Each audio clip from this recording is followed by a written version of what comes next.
Avec cette nouvelle astuce VBA Access, nous allons voir comment récolter les processus actifs du système d'exploitation dans une zone de liste d'un formulaire. Dans un deuxième temps, avec un second chapitre, nous apprendrons à couper l'un d'entre eux par le code VBA Access. Ce procédé peut paraître curieux et pourtant, il peut s'avérer très utile. En effet, et dans des formations précédentes, nous avons appris à accéder aux ressources d'Excel, de PowerPoint ou encore de Word. Même si nous avions pris soin de détruire les objets de programmation à l'issue du développement, cette technique peut nous assurer d'avoir complètement terminé les instances pour les vider de la mémoire de l'ordinateur. Pour démontrer cette nouvelle astuce, nous suggérons d'appuyer les travaux sur un formulaire Access disposant de certains contrôles pour questionner les processus de l'ordinateur. Et bien sûr, cette base est offerte au téléchargement depuis le site bombache.fr. Une fois que vous l'aurez ouverte et que vous aurez exécuté son unique formulaire F-Export, eh bien, vous constaterez qu'il est muni de deux boutons, d'une zone de liste ainsi que d'une zone de texte. Un clic sur le premier bouton nommé Lister doit permettre d'afficher tous les processus actifs dans la zone de liste au centre du formulaire. Nous nous soucierons du second bouton et de la zone de texte dans le second volet. Pour débuter, nous devons commencer par associer un code VBA au clic sur le bouton Lister. Une procédure existe déjà et nous allons le constater. Je vous invite donc à cliquer sur la flèche du bouton affichage à gauche du ruban accueil dans les propositions à choisir le mode création. Sur le formulaire en conception, à cliquer sur le bouton Lister pour le sélectionner. Dès lors, à activer l'onglet événement de sa feuille de propriété pour pouvoir cliquer sur le petit bouton associé à son événement au clic et ainsi dans la boîte de dialogue qui suit, à choisir le générateur de code que nous validons par le bouton OK. Nous basculons ainsi dans l'éditeur VBA Access entre les bornes de la procédure liste-clic. À ce titre, vous notez la présence d'une autre procédure qui est nommée recupproc juste au-dessus. Et donc, elle propose d'ailleurs une ligne d'instruction en commentaire. Il s'agit de la valeur que nous devrons utiliser pour instancier la classe WMI. Comme elle est complexe, nous la fournissons. À l'avenir, il s'agira de la répliquer à l'identique. C'est elle qui permet, entre autres, d'accéder au processus Windows. Enfin, nous le verrons, si le paramètre n'est pas fourni à la procédure recupproc, nous bâtirons dans un premier temps un code VBA Access capable simplement de récupérer tous les processus actifs pour les énumérer dans la zone de liste.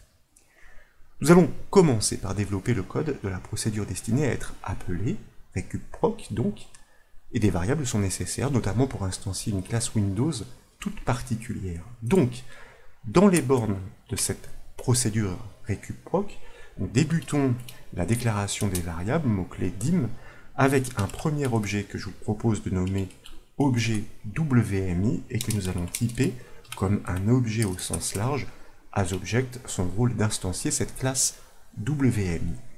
Ensuite, grâce à cette classe, nous pourrons exécuter une requête SQL destinée à récolter la collection des processus actifs du système. Nous nommons cette requête, cette variable requête WMI, donc WMI qui signifie Windows Management Instrumentation. Et donc nous la typons comme un string puisqu'elle doit stocker la syntaxe de cette requête. Dès lors, quand nous aurons récupéré la collection de ces processus, il s'agira de les parcourir tous pour récolter leur nom un à un. C'est la raison pour laquelle je vous propose maintenant de déclarer un objet que nous nommons les processus et que nous allons typer là encore comme un objet au sens large. Et ensuite, pour parcourir chacun de ces processus dans la collection, un autre objet que nous nommons chaque processus et que nous typons une fois encore comme un objet au sens large. Maintenant que les variables existent, il est temps d'instancier cette classe WMI et grâce à elle, de récolter la collection des processus actifs. Je vous rappelle que WMI signifie Windows Management Instrumentation.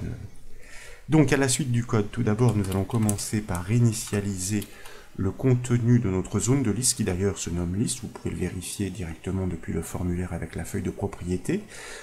Et là, sa propriété ressource que nous réinitialisons sur une chaîne vide, si d'aventure il y avait eu d'autres demandes consistant à afficher ces processus actifs. Il est temps d'initialiser mot-clé set notre objet WMI pour instancier cette classe WMI toute particulière grâce à la fonction VBA qui se nomme getObject. Et donc là, pour l'instant, voyez-vous, eh bien, je vais ouvrir et fermer la parenthèse car j'aurais dû anticiper et prélever cette ligne qui était en commentaire, qui est la valeur que nous devons passer entre guillemets à cette fonction getObject pour pouvoir instancier cette classe WMI. Je m'aperçois que ici, eh bien, mes guillemets sont doublés ainsi que ma parenthèse fermante, donc je corrige tout de suite le défaut. Dans l'enchaînement, nous pouvons maintenant établir la requête dans notre variable requête WMI consistant à récolter l'ensemble des noms des processus actifs. Pour cela, nous engageons une classique requête select qui doit donc eh bien, restituer tous les noms, donc mot-clé name, à partir eh bien, des processus en cours dans le système d'exploitation. Et là, bien, la valeur de chaîne est win32 underscore process. Maintenant que la classe est instanciée, que la requête est établie, nous allons pouvoir exploiter une méthode héritée afin d'exécuter cette requête sur le système d'exploitation. Cette action, nous l'avons annoncé, va retourner la collection des processus actifs que nous devons stocker dans l'objet les processus. C'est alors que nous pourrons les parcourir tous grâce à une boucle for each. Donc à la suite du code toujours, nous initialisons mot-clé set notre objet les processus de manière à ce qu'il récolte l'ensemble, la collection de ces requêtes, et nous l'avons dit désormais, notre objet WMI propose une méthode qui se nomme, grâce à cette instanciation, qui se nomme execQuery et qui attend forcément un paramètre. Ce paramètre est la syntaxe de la requête à exécuter qui est stockée dans notre variable requête WMI. Dès lors, eh bien, cette collection est stockée dans cet objet les processus, donc nous pouvons engager une boucle for each sur notre objet chaque processus pour le faire intervenir in dans la collection de tous les processus représentés par notre objet les processus.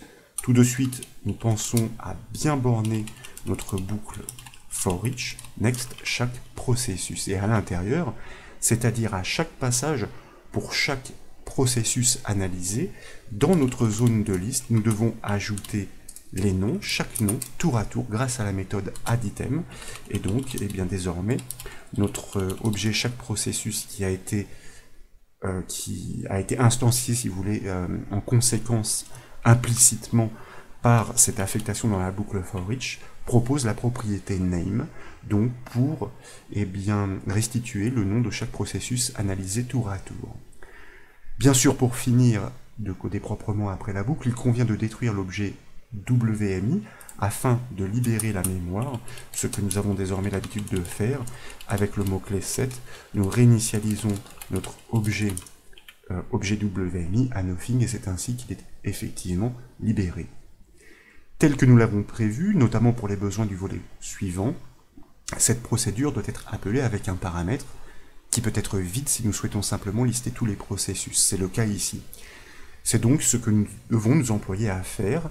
Dans les bornes de la procédure list-et-click, nous allons effectuer l'appel de cette procédure recuproc avec eh bien, une chaîne vide, c'est-à-dire un paramètre vide. Désormais, je vous propose d'enregistrer les modifications, de revenir sur le formulaire, de l'exécuter pourquoi pas avec la touche F5 du clavier, et de cliquer sur le bouton lister.